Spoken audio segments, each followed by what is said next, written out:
Gall bladder stone বা পিত্তথলিতে পাথর হলে কত রকমের শারীরিকভাবে সমস্যা হয়, আবার সার্জারির পর কী কী সমস্যা হয়, আজকে তোমাদের সঙ্গে আমি সবটা শেয়ার করব।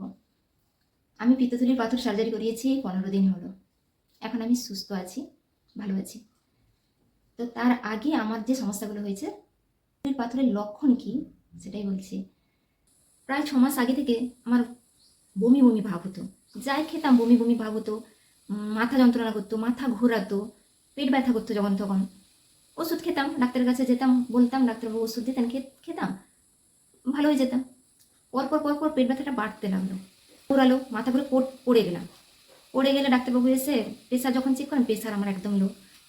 তখন ডাক্তারবাবু প্রেশারের ইঞ্জেকশন দিতেন, আবার কিছুদিন সুস্থ হয়ে যেতাম, প্রেশার ঠিক হয়ে যেত, আবার ঠিকভাবে কাজকর্ম করতে পারতাম। আবার ঠিক 1 মাস যেতে না যেতে আবার সেই অবস্থা। পরপর পেট ব্যথাও বেশি হলো, কোনো কিছু যা খেতাম হজম হতো না, বুক জ্বালা করতো, এইসব সমস্যা আমার হতে থাকলো। তারপর বাড়ি থেকে আমাকে একটা ভালো ডাক্তারের কাছে নিয়ে গেলো, গ্যাস্ট্রোলজি ডাক্তারের কাছে। তো সেখানে গিয়ে ইউএসজি করানো হলো আর এন্ডোস্কোপি করানো হলো। এন্ডোস্কোপিতে দেখা গেল গ্যাস প্রচুর পরিমাণে আছে, আর ইউএসজি করানোতে সেখানে পিত্তথলিতে পাথর ধরা পড়েছে।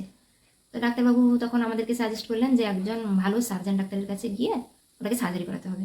আমি ডাক্তারবাবুকে বললাম যে ওটা ওষুধের দ্বারাই কোনো মতে সম্ভব না। ডাক্তারবাবু বললেন না না, পিত্তথলির পাথর কোনো মতেই ওষুধের দ্বারা কমানো সম্ভব নয়, ওটাকে সার্জারি করতেই হবে। তো এই বাড়িতে এসে আমার পাশাপাশি একজন সার্জন ডাক্তার, ভালো ডাক্তারের কাছে গেলাম। তো ডাক্তারবাবু আমার সব রিপোর্ট আবার ডবল করাতে বললেন। ডাক্তারবাবু সব রিপোর্ট দেখে বললেন যে আজকেই অপারেশনটা করে নিলে ভালো হবে, ভর্তি করে দাও। তো বাড়ির সবাই ডিসিশন নিয়ে আমাকে ভর্তি করে দিল। তারপরে যখন নার্সিংহোমে আমাকে ভর্তি করানো হলো, সেখানে দেখলাম অনেক রোগী ভর্তি আছে। প্রায় রোগী পিত্তথলিতে পাথর হয়েছে, না হলে কিডনিতে পাথর হয়েছে, এইসব রোগী। তাদের দেখে আমার একটু সাহস হলো যে আমি একা নই, এরকম অনেকেই ভর্তি আছে, সবাই সুস্থ আছে, যাদের সার্জারি হয়ে গেছে তাদের সুস্থ আছে। তা আমাকে আমি সকালে গেছিলাম, সকালে কিছু খেতে দেওয়া হয়, তারপর আর খেতে দেওয়া হয় না। বললেন যে রাত 12টার সময় আমার অপারেশন হবে। তো রাত 12টার সময় আমার অপারেশন হয়নি। সেদিন আমার স্বাস্থ্যসাথীর কার্ডের মাধ্যমে আমার অপারেশনটা হয়েছিল। তো স্বাস্থ্যসাথী কার্ড কনফার্ম আসেনি উপর থেকে, তাই আমার সেদিন হয়নি, তারপরের দিন সকালে হয়েছে। আমাকে অপারেশনের রুমে নিয়ে যাওয়া হলো, অপারেশন রুমে নিয়ে বেডে শুয়ে দেওয়া হলো, তারপর 2 রকম ইঞ্জেকশন দিলেন।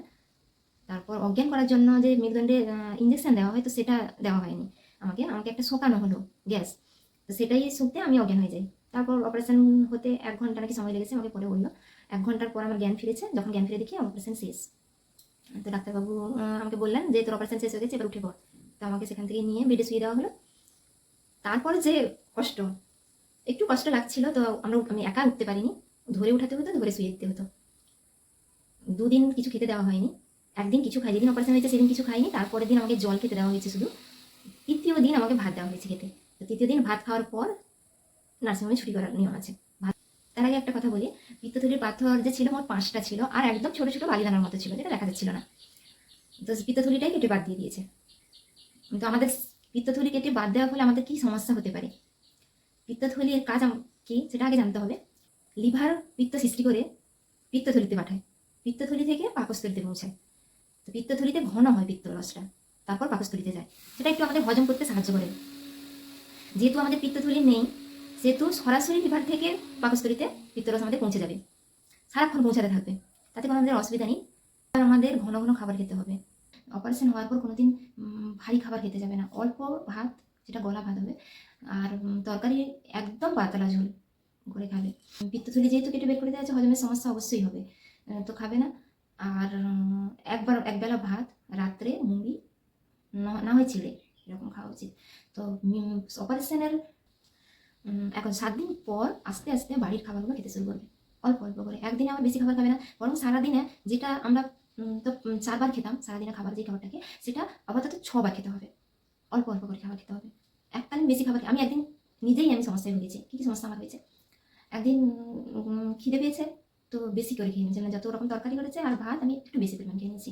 বেশি পরিমাণ খেয়ে নিতে আমি আর সোজা হয়ে দাঁড়াতেও পারছি না, পেটে ভীষণ ব্যথা। আমি যেই সব জায়গায় ঠিক করা ছিল সেই সব জায়গায় প্রচণ্ড ব্যথা অনুভব করছি, আর না ঘুমাতে পারছি, না দাঁড়াতে পারছি, মানে এত অস্বস্তি লাগছে আমার শরীরটা, মানে কী বলবো। ওষুধ খাচ্ছি, অ্যাসিডের ওষুধ, যত রকম ওষুধ দিচ্ছে খেয়ে নিচ্ছি, গরম জল খাচ্ছি, কোনো কিছুই শুনছে না। তো আস্তে আস্তে আস্তে আস্তে সন্ধ্যেবেলার দিকে ঠিক হলো। যদি সন্ধ্যেবেলার দিকে ঠিক হলে, রাত্রে কী করেছে, মা রুটি করেছিল। তো রুটি এমনিতে অন্য সময় আমি খেতাম না, তো সেদিন রুটি খেয়ে নিয়েছি। তো রুটি খাওয়ার পর সে বমি, মানে বমি বেরিয়ে চলে আসছে, পুরোটা হচ্ছে না, একদম গলা পর্যন্ত উঠে আসছে বমি। বমি হয়ে হচ্ছে, মানে ভাব হচ্ছে, মাথা ঘোরাচ্ছে, মানে সেই আগের মতো সমস্যা যেরকম সার্জারি হওয়ার আগে ছিল সেই রকম পুরো। যখনই একটা সার্জারি হয়ে যায় তারপর শরীরটা অনেক দুর্বল হয়ে যায়, যেহেতু খাবার আমরা তো প্রোটিন খাবারগুলো খেতে পারি না, তো শরীর অনেকটাই দুর্বল থাকে। এই কারণে ডিম সিদ্ধ, ছানা, এগুলো দুধ কোনো সময় খেতে যাবে না, দুধ খেলে কিন্তু আবার সমস্যা দেখা দিতে পারে। ডাক্তারবাবুর কাছে সাজেশন নিয়েছিলাম যে গ্যাসটা কি পুরোপুরি দূর হয়ে যাবে, পিত্তথলির পাথর যেহেতু আমি অপারেশন করে নিয়েছি।